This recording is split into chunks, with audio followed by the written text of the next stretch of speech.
Hey YouTube folks, welcome to another video. And in today's video, I'm going to bring you the famous game between Nakamura and Xiong Jeffrey, okay? This game took place in St. Louis in 2020 with Nakamura playing the controversial and crazy Bongcloud opening, which caused quite a stir. How does the Grob compare to this opening? So, hold on to your seats because after Naka's second move, you might just fall off, huh? It's really surprising. So, without further ado, let's get straight to today's big game now. So guys, here we are. And playing white was Nakamura against Xiong Jeffrey, and Nakamura started the game here. With the move e4 and after e5 comes the explosive and devastating king 2, Nakamura. He played king e2 here, using the famous Bongcloud opening. Of course, this move here is a very bad move, right? Because it doesn't help white's position at all. Let's see what happens in this craziness. Since this is an official game, Nakamura played king to 2 on move 2. Well, Xiong here, of course, played the most logical moves. Knight to f6, attacking the e-pawn, 4, d3 defending. The game then continues with d5. Immediately, black will try to use the theme of opening up the position to try to exploit the fact that Nakamura has his king in the center. Nakamura played knight to d2, then a6 followed by c3 and b6. Already preparing to develop the bishop by fianchetto, he can also develop the bishop to a6. The game continued here with queen to c2, bishop to b7, knight to f3, then queen to d7. And the black's plan is very clear and straightforward. Black wants to castle queenside and bring this rook over. About to attack Nakamura's king, still in the board's center. After b4, Nakamura will try a queenside attack. The game continued with long castling a3 and the prophylactic move king to 8, putting the king there, completely safe. Bishop to 2 was played, g6, then king e1. Now Nakamura brings the king back to try to remove the bishop maybe, but Xiong here plays very strong moves. Next, he plays bishop to h6, and after rook d1, here comes the rook from h8, bringing both rooks to the file. At some point, black will try to open these files to launch an attack on the king.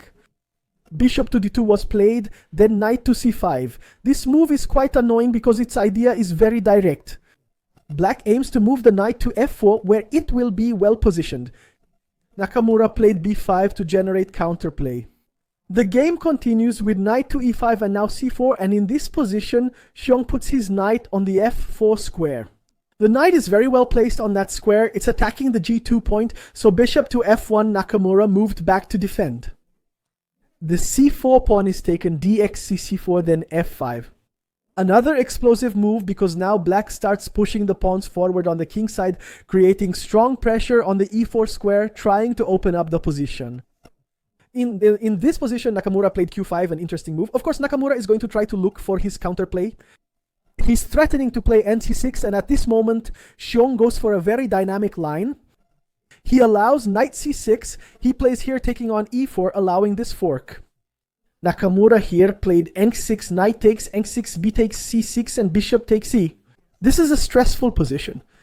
Black here gave up a piece for 2 pawns, but black has a big advantage in this position because of the dynamics. The position opened up a lot with this simplification of the pawns. And now Nakamura will have to try to find plans here to survive. He played knight takes e5. The bishop defends the knight, while the knight and queen attack the bishop. On c6, it seems black will lose a piece, but doesn't.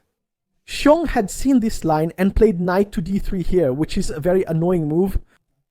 The king is trapped, so bishop takes, pawn takes. And at this moment, we notice that the knight on e5 is absolutely pinned by the rook on e8. This theme of the knight being on an exposed square will continue for several moves. Nakamura. Here, he's also facing a tactical threat with bishop to a4, which would lose the exchange, right? So he plays here with queen to c4, and the game continues with bishop takes g2, exposing the white position even more. So Nakamura in this position here, he couldn't take it. On c6, after queen captures c6, the knight can't recapture because it's absolutely pinned. So after queen to c4 and bishop takes g2, the rook is under threat. Notice one detail. The white king is absolutely trapped. The king is in a bad position because the bishop blocks f1 and e2 is also blocked. If the queen takes h6, then queen to b2 follows, causing serious problems. To protect the knight on e5, moving the rook to 5 is logical. And after rook to d5, you'd have to play king to f1 here, and now this knight falls here. And black is absolutely winning in this position. Of course, it was a rapid game and anything can happen. That's not how the game went, okay? Queen f5 was played, leading to Nakamura's sequence. Queen takes h6, then rook takes e5, bishop takes e5, and queen takes e5. White here has the option to play queen e3. This could have been a move Xiong missed, right? Because of course, if you play here with king f1, you're getting checkmated with queen e2. That would be a serious problem, right? Because the bishop is defending the g2 square here, but Unaka has queen e3, and now black is down a rook. In this position, of course, there's still a lot of initiative because Xiong here plays queen takes h2, attacking the rook.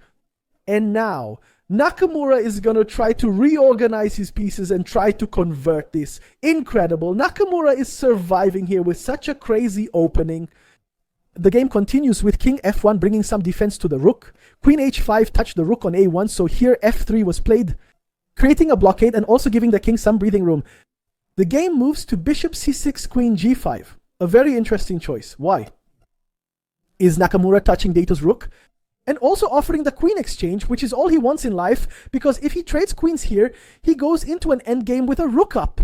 So Xiong says, no, none of this queen trading. Queen h3 check, king moves to f2. Careful, Xiong's rook is still threatened. Queen h2 was played, then rook g2, so now both the rook and queen are under attack. The queen retreats to d6 to defend. The game continues with rook e1. Now Nakamura will activate his pieces, and the other rook must also move. Rook e1 was played, then rook f8 threatening f3. King g1. Notice what an interesting move. Nakamura played king e2.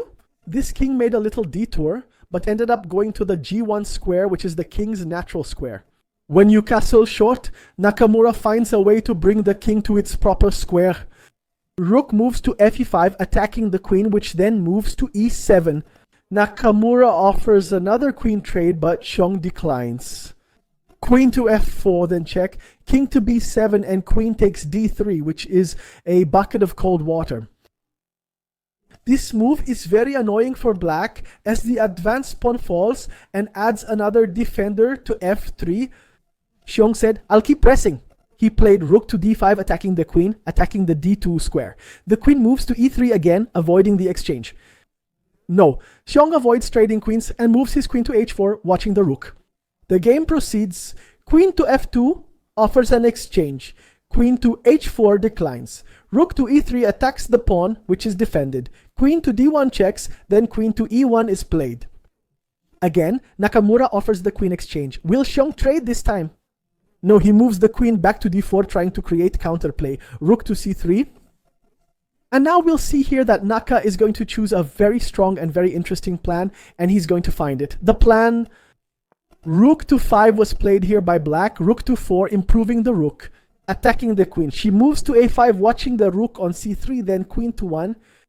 This move is very annoying because it brings a direct attack to the bishop, and if the bishop moves, c7 is falling, which is a serious problem.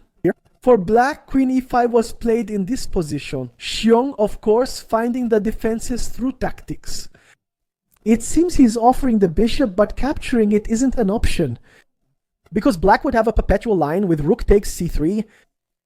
That didn't happen in the game, but if that move was played, black aims for queen e3, and now the king is very exposed and there will be a drawing line. After king g2 and queen e2, playing king g3 is a big mistake because of queen d2. This is checkmate in style. Naturally, Naka avoids this line, instead repeating by playing king g1 and queen e3. So if he plays here with the king trying to keep the game going, he's getting hit with rook h1, and now white is going to end up losing here, right? Are they going to get checkmated in this line? Naturally, queen e5 by Xiong was a strong move.